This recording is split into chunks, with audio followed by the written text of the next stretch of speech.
The winner got all her love, and at last, I, Eddie Hansen, was invited to her apartment. During a dinner at her place, she told me that I was the winner.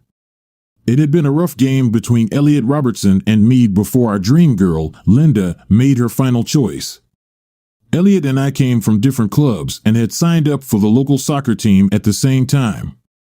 After the team climbed to the first division, both of us did well and gained some fame as the new soccer stars in our Scandinavian town.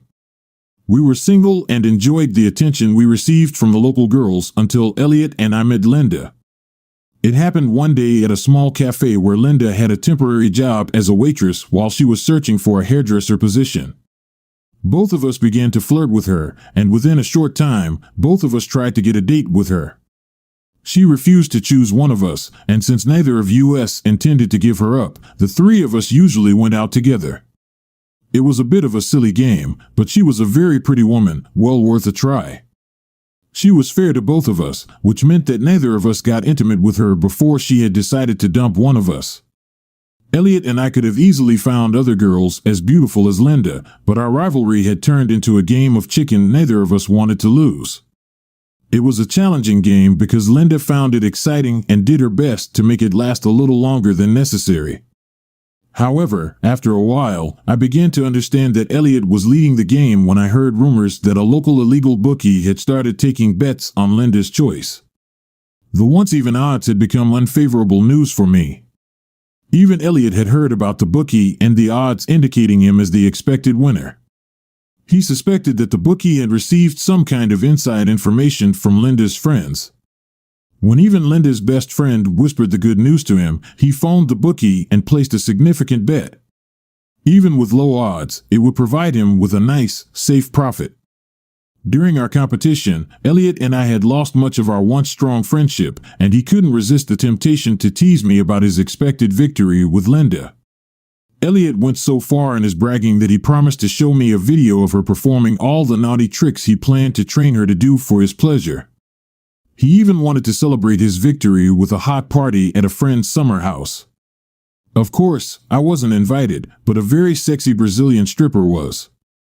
Booze flowed in large quantities, but nothing serious happened until the stripper began her act.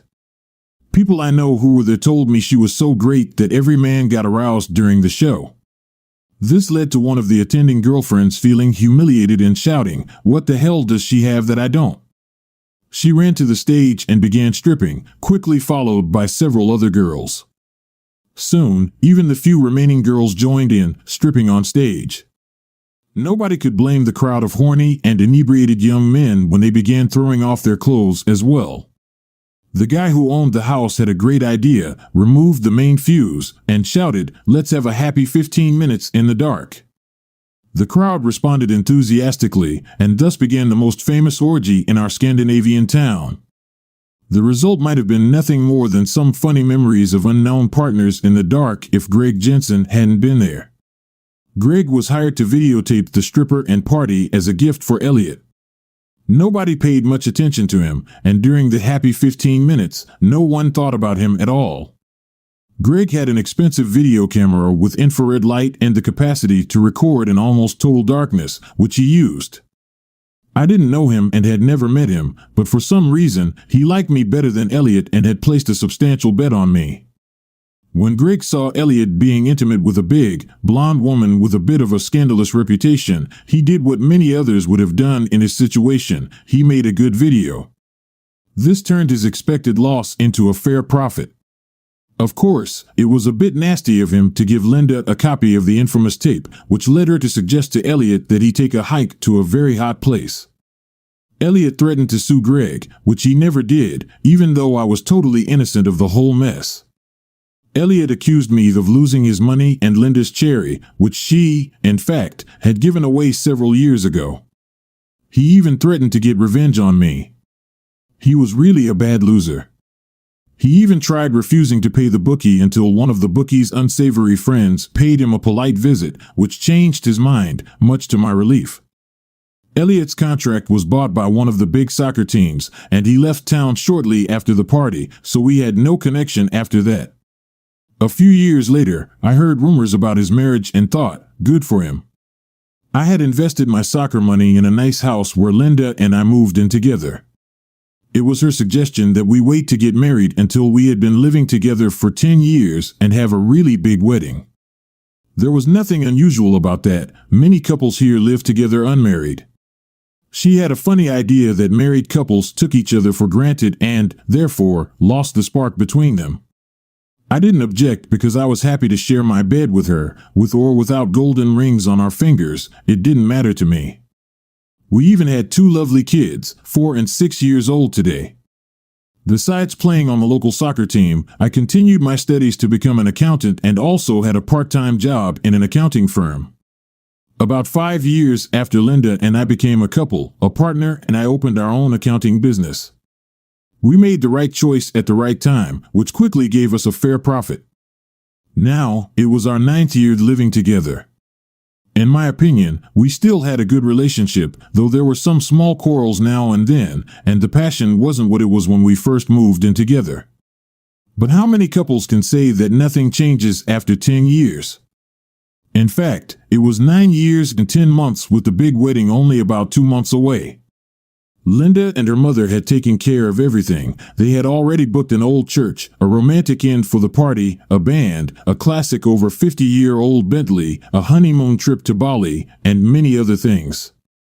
When it all fell apart, it hit me like lightning from a clear blue sky. One Thursday evening after work, I was sitting in the kitchen with the children when Linda rushed in and began shouting, "How in the hell could you do that to me?" "Do what?" "Don't play stupid." "Why did you do that at your damn course?" "Do what?" "Could you please calm down and tell me what I'm supposed to have done?" "Don't pretend to be innocent. Can't you at least be a man and confess?" "Confess what?" "Who in the hell is she?" I had had enough and shouted back, "Shut up with that in front of the children. Are you on some damn drug? Calm down and tell me what this is about." When the children were asleep, instead of explaining anything, she went to our bedroom and stayed there the whole evening. When I came in after putting the kids to bed and watching some TV, she told me, "From now on, you will be sleeping in the guest room. Get your things and go there." "Hell no. I won't go. It is your farce, and if you don't want to share the bed with me, feel free to sleep somewhere else." She left without a word. Not much was said the next morning. I asked her, "Could you please tell me what's the matter with you from yesterday?" Her only reply was, "We'll talk tonight. My parents will take the kids for the weekend." On Friday evening, we had a short version of our usual family fun with the kids. To my pleasure, we both pretended to act normally until Linda took them to her parents. When she returned, she had takeout from a new Molian restaurant, and I opened a bottle of wine. After eating and making small talk about the kids, she asked me, "Why have you cheated on me?" "Cheated? I've never cheated on you." "Yes, you have. I have evidence." "When and where? Could you please show me that so-called evidence? Do you want to marry me or skip the wedding? I love you and have been looking forward to this wedding for 10 years, but it's up to you. Only if you will stop this farce. I swear I'm innocent of your accusation. It doesn't matter when or where the alleged cheating was supposed to have happened. It was at your latest tax information class. For heaven's sake, we were 28 men and 2 women, and their husbands were with them there.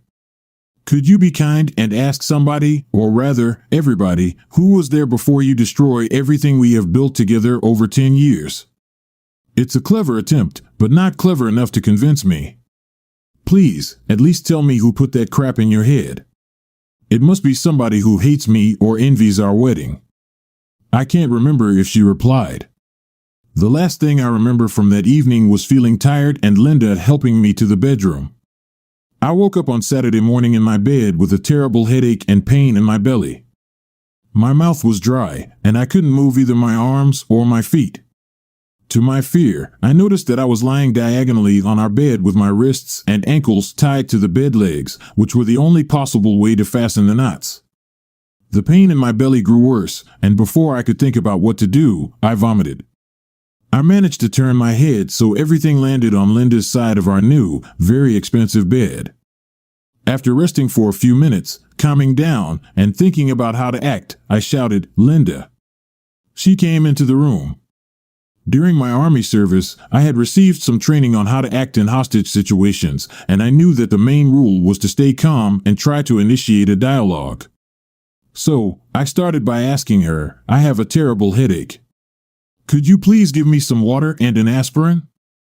She looked fearful when she saw the mess on the new bed and left the room. She returned with an aspirin and a bottle of water while cleaning up the worst of the mess. She said, "The friend of ours who witnessed your cheating is here, and I'll thank him for the information by giving him some sex as my revenge for your cheating. When we meet again, I promise to be a loving, faithful wife. Do you really understand what you're doing? Do you really want to skip the wedding?" She replied, "You'll marry me if you love me, otherwise, my friend has promised to replace you." "Who is he? Are you sure he knows me or was ever at the course? Tell me who he is and let me talk to him. I'll show you that he's just trying a dirty trick to get you to sleep with him. You'll see him. We have a TV camera in the spare room, and you can watch everything on this monitor. If you had confessed yesterday, I would have gotten my revenge at a hotel without telling you anything about it. Don't blame me, you denied it and preferred it this way." I noticed a color monitor on the nightstand, obviously connected wirelessly to a TV camera in the spare room. It showed an empty bed. "Where did you get this expensive equipment? Your insane farce seems to be well planned in advance." "My friend rented it." "Please, calm down and understand that he must be somebody who hates me or us and doesn't want to see us married. Can't you see that you're in his trap? Why this farce? If you really love him more than me and want to marry him instead, you are a free woman and can leave me anytime without making me hate you. I like him very much, but I don't love him as much as I love you. I really hope that you love me and will forgive me as I will forgive you. When we're even, we will never be even if you don't stop this at once. If you really love me, please let's take a time out for a week and go see everyone who was at the course and ask what he or she saw. If one of them agrees with your lover, I promise to let you be with him as much as you want before the wedding. Please, Linda, don't throw away our 10 happy years and cancel our wedding. Nice talk, but I'm still 100% convinced about your cheating, and now it's too late for any new deals." She had not weakened a single millimeter, and I understood that soft talk was falling on deaf ears. I tried a new tactic. I told her in a hard voice, "Linda, stay sane and realize that if you sleep with that asshole here in my house, I will hunt him down and beat the shit out of him. You'll ruin our wedding, and we'll be thrown out of this house today and never get back in. You can be sure I will never forgive you for doing such a dirty, shameless thing to me. Never. Do you understand what I'm telling you? Be sensible and stop this if you love me, or keep going if you want your bum thrown out of this house today. But don't complain afterwards." Even she had gotten angry and shouted, "You will see." She slapped me hard in the face, put silver tape over my mouth, and went out of the bedroom.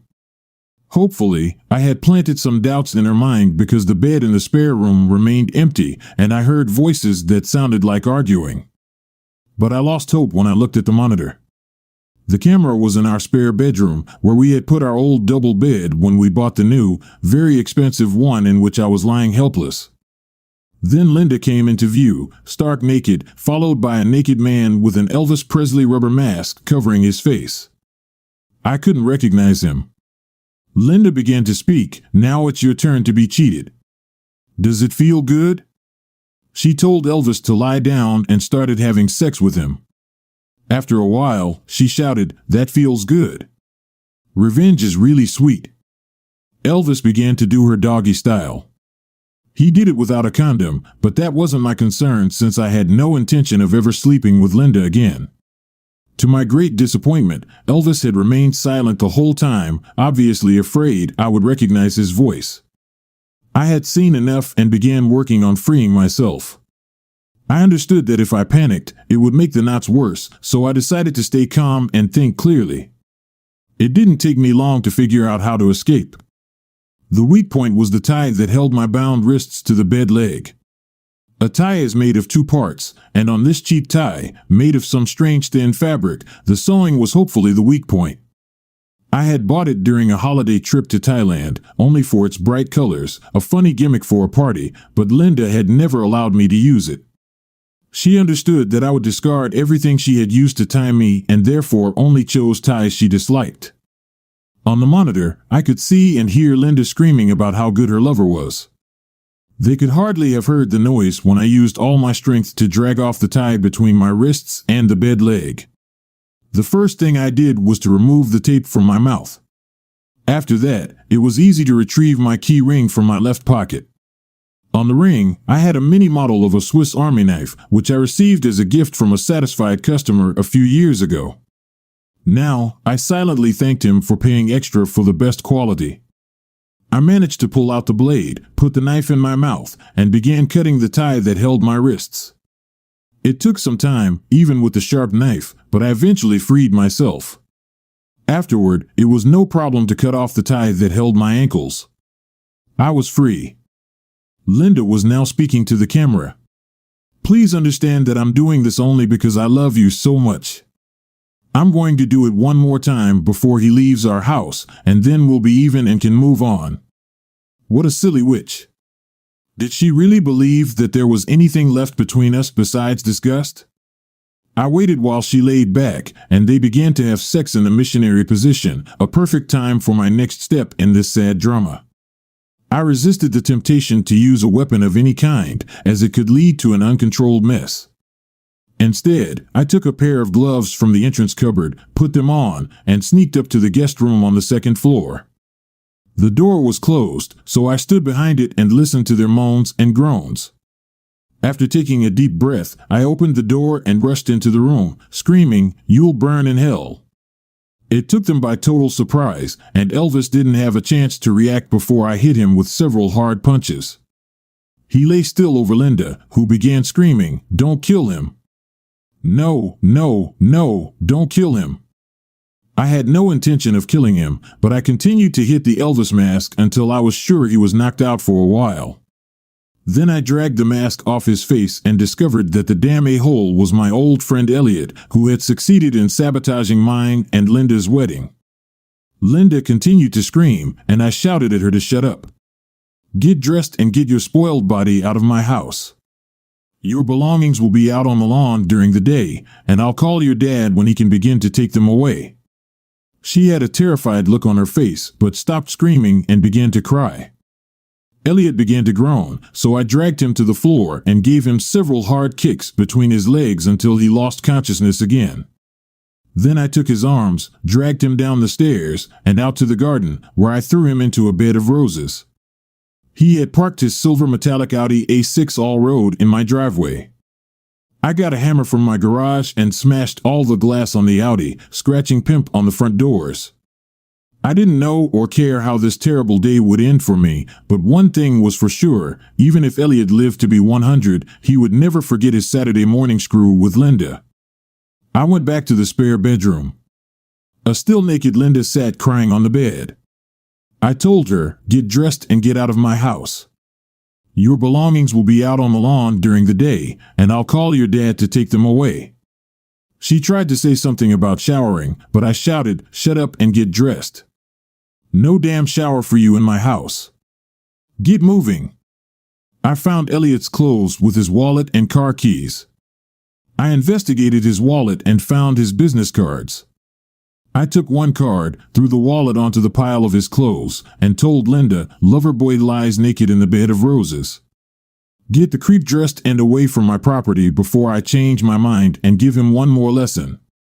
She sobbed, "Oh, holy Lord, please forgive me," and had a look of fear on her face as she quickly dressed in jeans and a t-shirt. She took Elliot's belongings and rushed out to him. I went down to the kitchen, took the cordless phone, and dialed the home number on Elliot's card. A female voice answered, "Hello? Hi, are you Elliot's wife?" I asked. "Yes, who is asking?" "My name is Eddie Hansen. I used to be a friend of his until 10 years ago. In fact, we were even competitors for the same girl. I've been living with her for 9 years and was expecting to marry her within 3 months. But I regret to tell you that Elliot was here today and changed my plans. I don't understand. Why are you calling? Elliot and my girlfriend Linda drugged me, tied me to my bed, and had sex before a camera so I could see them on a monitor while I was tied up. But I was lucky enough to get loose and regret to say that both Elliot and his car got a little damaged when I showed him away from my property. I told her everything she wanted to know and asked where Elliot had been during the days I was supposed to be cheating.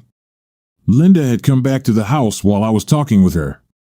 I told her, "Good news for you, Linda." That call was to Elliot's wife. She told me that he was at home more than 600 kilometers from the course. Were you silly enough to believe he saw me cheating? Sex wasn't his first act of infidelity, so Lottie will divorce him now that she's got me as a witness. Elliot is all yours now.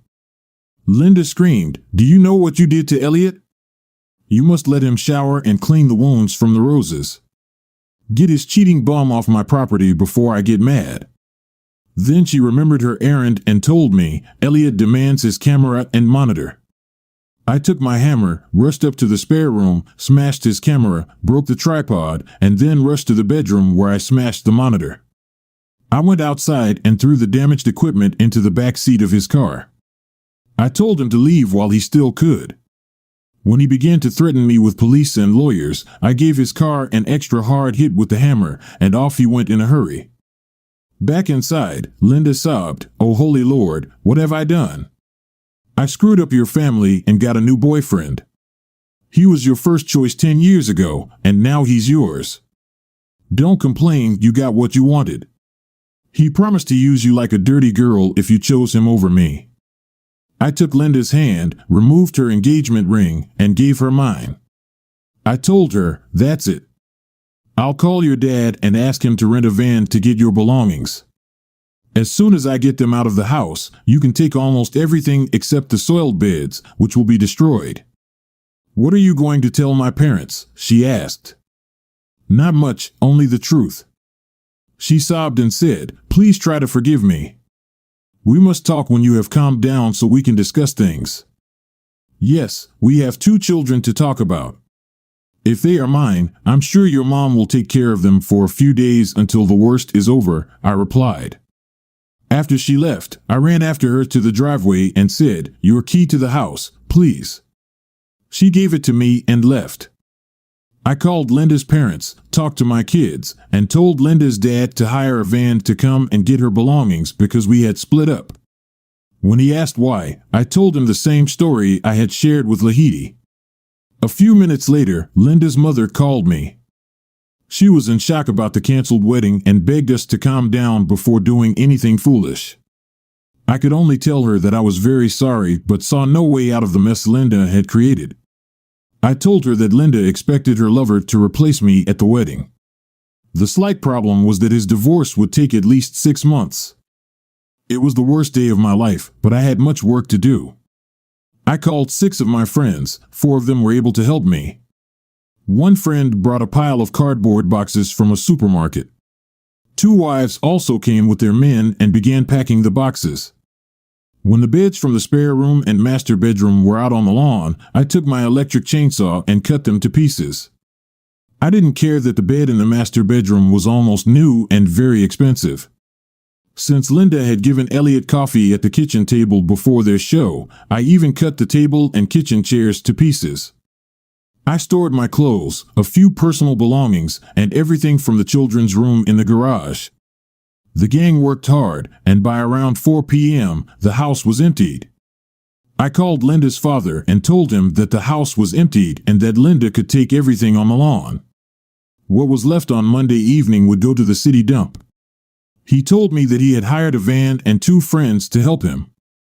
I left with my friends and invited them for a barbecue at my best friend's house, where I stayed overnight. On Monday morning, Marie, my secretary, immediately noticed that I had serious problems. With a fearful look on her face, she asked what had happened over the weekend. I told her the truth. She was shocked and silent for a minute before asking where I was living for the time being. I told her that my friends had offered me their spare bedroom, but that I intended to find a place of my own during the day. Marie had a suggestion. Her newly divorced sister, Anna, had a nice guest room with a small kitchen above the garage that I could probably rent until I found something more permanent. Marie knew that Anna, a nurse at the main hospital, had worked on Sunday and was at home. Marie called her, and Anna was interested. Marie and I went there immediately. The room was much better than I expected.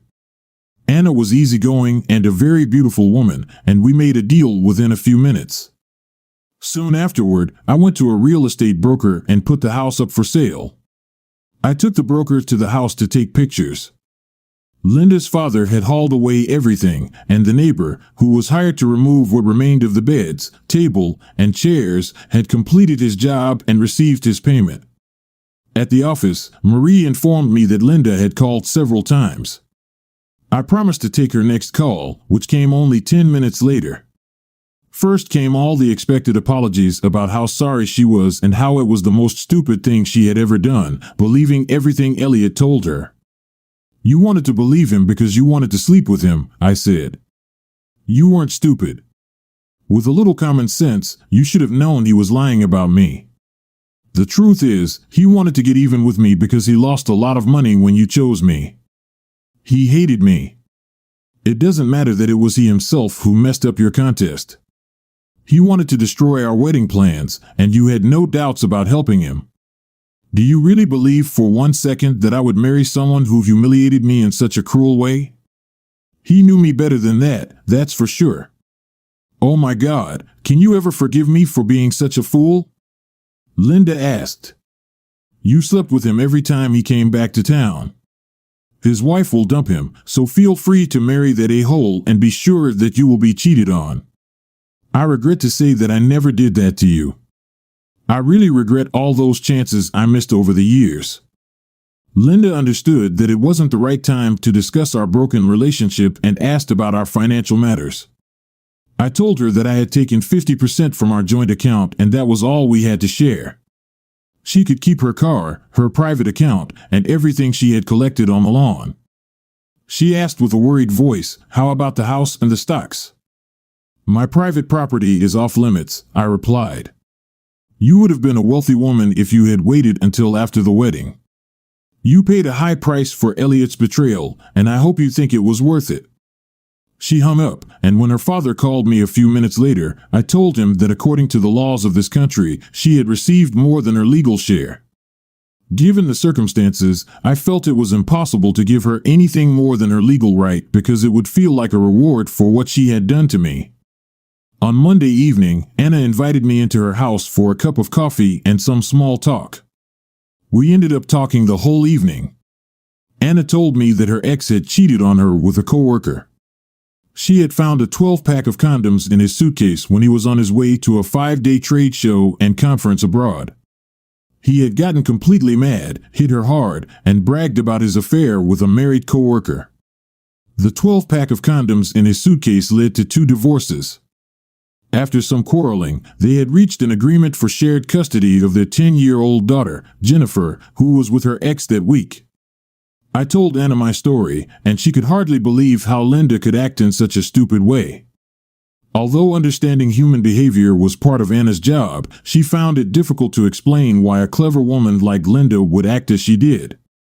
Anna guessed that Linda felt the wedding had become her mother's show and wasn't comfortable with it, perhaps doubting whether it was still real love between us after so many years. She might have missed the passion from the early years and wondered if she had chosen the right man 10 years ago. Elliot had likely approached her at a time when she was in a doubtful frame of mind and, as a skilled con artist, filled her head with lies about how much he had missed her over the years. Anna and I speculated that Elliot had convinced Linda that I would never leave her and that she would have the right to get even. We imagined that Elliot had convinced her that we would be happy again after the revenge, though that was only one possible explanation. Anna understood why I couldn't stay in my house and, over time, we developed a good relationship, doing small favors for each other. She took care of my laundry, and I handled the main jobs in her garden. Sometimes I even took Jennifer to her soccer training. Soon, the beautiful female trainer began using me as a volunteer assistant, which led to some jokes from Anna. Could she be jealous? To our great pleasure, Jennifer and I became friends, as did Anna and my kids. I felt that Anna was much more than just a hostess when my kids visited, and I think she felt the same way because I noticed a trace of relief when she asked if I had found a new house and I said no. No doubt, I needed to do something, but I didn't dare take the first step. One day, Marie asked me how I really felt about Anna, and I replied that her ex must have been the most foolish man in town for cheating on such a lovely wife. Marie started laughing and told me that Anna had said the same thing about Linda. Then she looked me in the eyes and said, "For heaven's sake, do something before it's too late." I did. Jennifer was at her dad's for the week, so the timing was perfect. I managed to book a table at a popular restaurant that had a good band that evening. On the way home, I bought a large red rose, took it with me, and rang Linda's doorbell. When she opened the door, I gave her the rose and told her it was my turn to treat her to a meal and asked if she would join me that night. I offered to pick her up at 8 o'clock. She said it was a happy surprise, but then she shook her head and said, "I'm so sorry, very sorry indeed, but a doctor has invited me out tonight." What could I say? I replied, "Maybe some other time." "Yes, of course, I hope it will be many times." Cheer up, my friend, and see the matter from the bright side. The doctor is a 55-year-old married woman who wants me to help her with a research project, and I would love to have a date with you. Please wait for me here, and we can have a nightcap together when I'm back. Anna returned by 11:30. She made 2 delicious crab sandwiches and opened a bottle of her best white wine. It was a very romantic meal by candlelight with soft music. The evening could only end in one way. Both of us understood that anything else was out of the question. Naked in her bed, we got involved in tender lovemaking during the main part of the night. It was a really great night for both of us. By morning, Anna prepared a very good breakfast in bed before joining me for an intense morning session. I noticed by her behavior that she wanted to say something, and when I came out of the shower, she smiled and asked, "Yes or no?" What could I say? What was right? I replied, "Your choice. What's best for you is best for me." "Okay, you're moving into the house today," she said. I had no objections, and within a few minutes, we were moving my clothes and a few other things into her house. Later that day, we went to the shopping center together, where I bought her 24 red roses. When Jennifer came home Sunday evening, saw the roses in the living room and the smiles on our faces, she shouted, "You two are together now, aren't you?" When we agreed, she hugged us both and told us that she was very happy about it. That was the start of a new, happy family. At the beginning of our separation, Linda felt very humiliated and made it very difficult for me to see the children because I hadn't given her much more than her small legal assets in the separation. I had DNA tested the children, and the results showed that I was their father. After Linda had calmed down, we began to cooperate on raising our children. While waiting for our daughter at the hospital after a bicycle accident, Linda told me about having lunch with Elliot 2 years earlier but denied any cheating at that time. She stated that he had begun calling and emailing her at her job 2 weeks before he came to town to con her. I told her that Lottie and I had talked several times. She had filed for divorce and thrown Elliot out of their house, which had always been recorded as her private property. Linda said she had neither seen nor heard from him after she had helped him away from my rose bed and had not wanted to do that either. She had been seriously depressed when she realized how easily she had been manipulated to get even with me for something I never did. Elliot never dared to demand any compensation for the damaged car or TV equipment, nor did he contact the police. About a year after our separation, Linda met Fred, a nice guy who worked as a librarian. Within a few months, she moved in with him into his 3-room apartment. He had no kids of his own, but took good care of Linda's children during Linda's weeks with them. It was Anna who called Fred and suggested that Linda and Fred meet with Anna and me at a restaurant to set the rules for the children once and for all. The rules were simple: cooperate instead of competing with clothes, gifts, and events. Fred was an easygoing man, so we had no problems finding solutions to the actual matters. Linda was chilly but reasonable, so we managed to resolve the issues. From then on, the children knew that they could not play one family against the other to gain advantages. 2 weeks later, we met Jennifer's dad and his new partner. Anna's ex couldn't hide his dislike for Anna and my relationship, but thanks to his new spouse, we resolved the issues with him. Anna and I are not married yet, but I'm sure it's only a matter of time. Story 2. I've been married to my wife for 12 years, and we have an amazing 11-year-old son. Until last night, I believed our marriage was good. I always tried to be good to her, and we didn't have financial or intimacy issues. I never took her for granted, and I genuinely felt grateful every day that she was my wife. But now I'm not sure what to think. Yesterday after work, I received a call from my local police department. They asked me to come to the police station as soon as possible. I was panicked and feared something had happened to my wife or son. However, they assured me that there was no danger to them and just asked me to come to the station. When I arrived at the station, they placed me in a room with a table and chairs. They started asking me about a guy my wife works with, whom I haven't seen or spoken to since our company's Christmas party in December 2019. The officers kept asking questions like, "How long have you known?" and "How did you find out?" I was puzzled and could only respond with, "What are you talking about?" After about an hour, I stopped answering their questions and repeatedly asked about the whereabouts and safety of my wife and son. This back and forth went on for around 2 hours, with the officers periodically leaving the room for 15 to 20 minutes before returning to continue the questioning, like in a cheesy cop show. During their final visit, they showed me a video on a tablet of my wife and the guy from her work having closeness.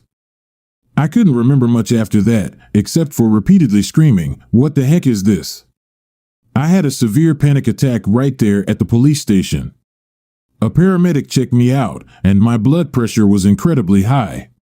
He suggested going to the hospital, but I declined as I needed to locate my wife and son. After I calmed down, the officers explained that the man in the video had been having an affair with my wife, as well as with several other women. He was discovered that morning, brutally beaten in his driveway. He was still alive, but in critical condition, and there were doubts about his survival. His wife granted permission for authorities to check his phone and computer, where they found the video involving my wife. They inquired about my whereabouts that morning, and I informed them that I had been at the gym and later at work, which is about a 10-minute drive from the gym. At that point, they allowed me to leave. However, they suggested that I might not want to stay at my house, as they suspected the attack might be related to his affair with my wife. They also mentioned that my wife was not the only person he was having an affair with. Hearing this, I hurried home. I arranged for my son to stay with our neighbors, then we packed some clothes and his school laptop. I grabbed my tool, and we headed to my parents' house, which is a 45-minute drive away. I still haven't received any word from my wife. Her phone goes straight to voicemail. I've contacted the officer who gave me his card, and he informed me that she is at the hospital with the man she's been cheating with. I'm now in bed with my son on one side and my tool on the other. My dad is sleeping in his chair in the living room with his tool on his lap, and I haven't slept in over 30 hours. I feel lost and confused, not knowing where to start. For those who question the authenticity of my post, my only response is that I genuinely wish it were not true. Sometimes real-life events can be even more unbelievable than fiction. To those who couldn't find a news story, it seems that due to the nature of the attack, many details were kept confidential.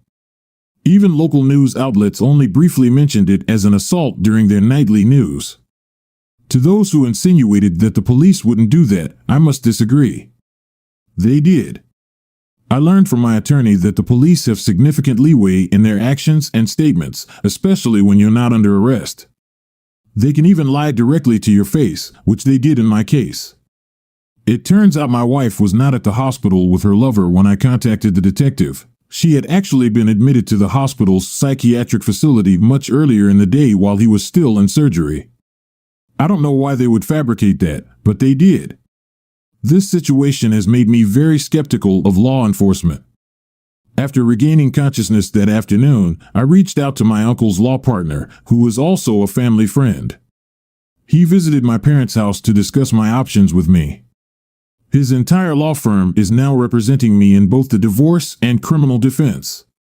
On that Sunday, he obtained an emergency custody order and a protective order against my wife for me, my son, and my parents. Our court date is set for 60 days from now. The police served her with the order on Monday as she was leaving the psychiatric hospital. According to her brother, who is a close friend of mine, she did not take it well. She is currently staying with her parents. I still haven't had a conversation with her, and she hasn't made any effort to contact me either. I'm not sure if this is due to her feeling ashamed, indifferent, or the restraining order. Regardless, I'm relieved my wife is not the person I believed her to be, and I regret not seeing it earlier. I had to have a conversation with my son, and I chose to be honest with him, explaining things in an age-appropriate way. Surprisingly, his immediate response was, "Please don't let mommy take me away." I asked him why he said that, and he shared that my wife had been treating him poorly when I wasn't around. She told him that if he told me, she would take him away, and he would never see me again. She has been emotionally hurting our son, and I didn't realize it. Honestly, this affected me more than the video. I informed my lawyer about my son's statement, and he used that, along with my wife's mental state and commitment, to obtain emergency custody. I've reached out to his school for therapy resources, and he will start therapy in the new year. I feel like the worst father right now. Regarding our families, her parents contacted me on Tuesday and asked to visit us. I was still at my parents' place, and I allowed them to come but made it clear that my wife couldn't be near us. They agreed. They were incredibly apologetic, and her mother couldn't stop crying the whole time. Her father was heartbroken and referred to my wife as that girl. They both felt that something was wrong with her, and they didn't raise her to be this way. We hugged and cried before they left, and I assured them that they would always be a part of our lives, regardless of what happens with the divorce. After what my son told me, their visit was the most challenging part of this whole ordeal. My lawyers have been doing remarkable work. They discovered that the man my wife was involved with has a lengthy criminal record. One of the lawyers told me that when they printed out the guy's arrest record, it took the printer 5 minutes straight. From what they found, he is currently on parole for pills-related offenses and has had ties to gangs in the past. He's still alive but in critical condition and may not make it. The law firm's investigator contacted the co-worker who drove my wife to the hospital. The co-worker informed them that my wife's affair was an open secret at the office. My lawyers believe that's how the police identified me and my wife in the video. There are several photos from last year's Christmas party at her workplace, and my wife and I are in many of them. That's where I stand in this whole situation. I'm just numb, lost, and heartbroken. How long does this numbness last, and is there a way to move past this emotional numbness more quickly? I mean genuinely numb, like it's all a dream. Everything I've just shared feels like it's happening to someone else. I want to share that my son is doing much better. He started therapy in the first week of January, and we're already seeing a noticeable difference. I asked him if he was comfortable with me talking to his therapist, and he agreed. So, I've had a few discussions with her. According to the therapist, my soon-to-be ex-wife would verbally and emotionally offend our son whenever they were alone together. He wasn't allowed to make noise or bother her in any way when he was at home. She would leave him alone for extended periods, even overnight when I was out of town.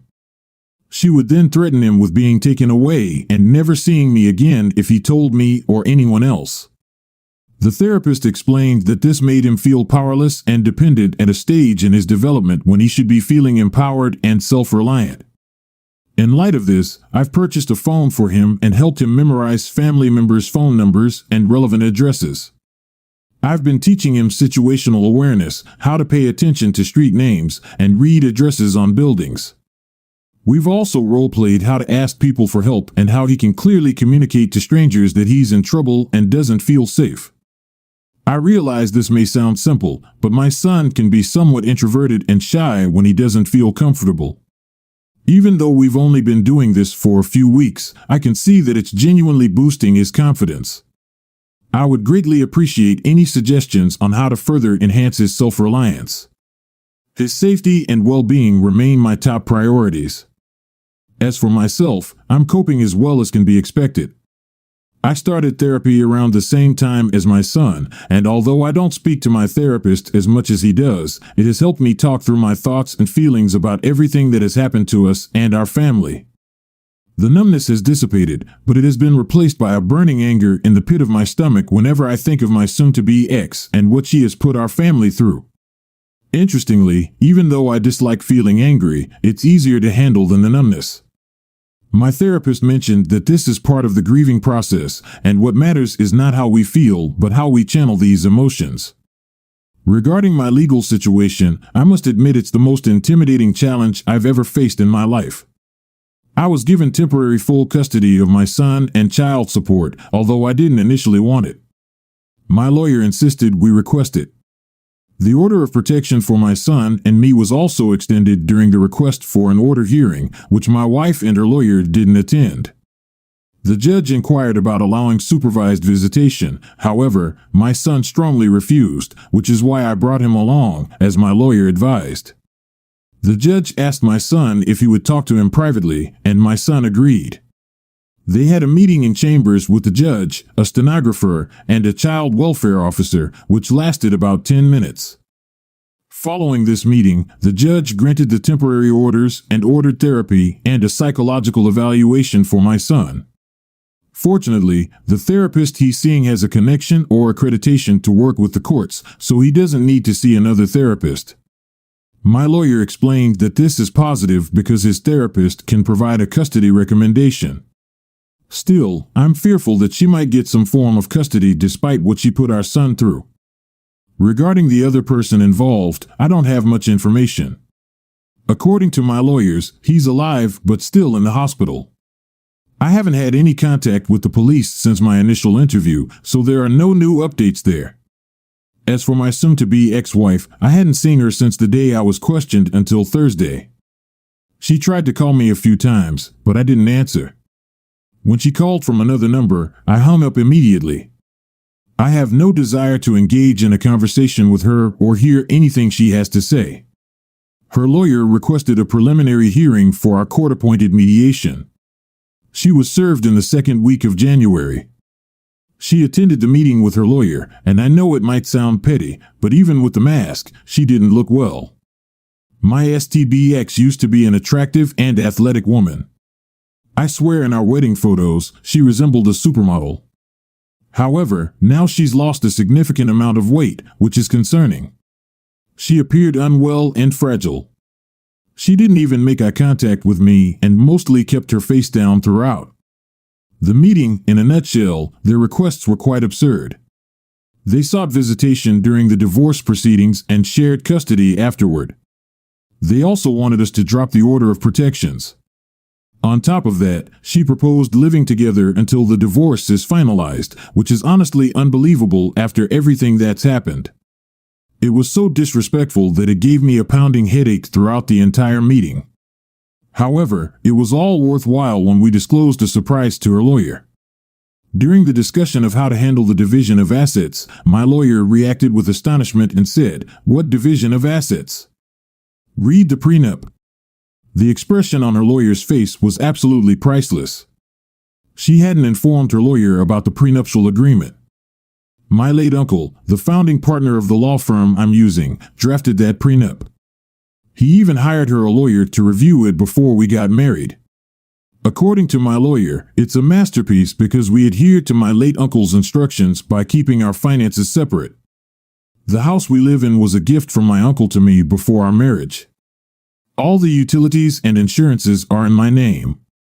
Each vehicle is registered only in the owner's name.